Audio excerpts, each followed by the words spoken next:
Welcome back to A Moment in History. I'm 𝙎𝙐𝘽𝙎𝘾𝙍. In American history, there are many presidents who earlier in life served as high-ranking military members. The most famous of these probably is George Washington, but let's not forget men like Teddy Roosevelt and Dwight Eisenhower. Now, in American history, some men, like Washington, were excellent in both spheres, but others only succeeded in one. And in this episode, we're going to explore one of these, the most important general in American history, perhaps outside of Washington, the man who guided the Union to victory in the American Civil War, but could not bring that same success on the battlefield to the White House.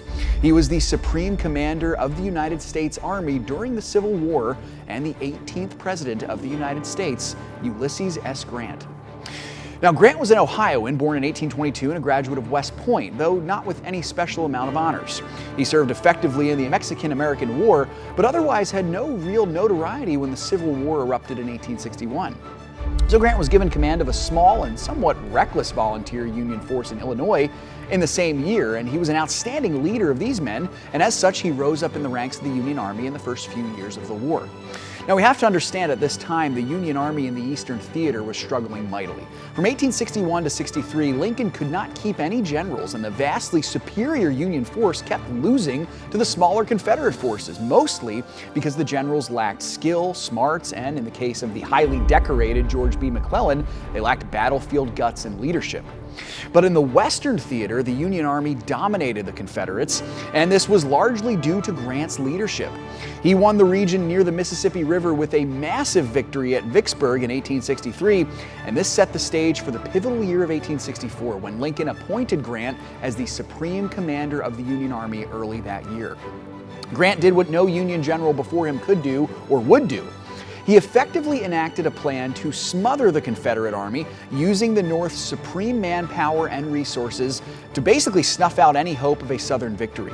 He led the capture of Richmond in the spring of 1865, and a week later, he accepted General Lee's Confederate surrender.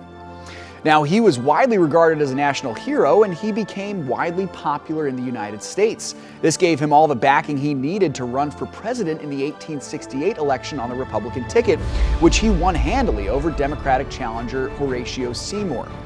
Grant served 2 full terms in the White House from 1869 to 1877, and while he maintained the same high level of character in the White House that he had on the battlefield, he was nowhere near as effective.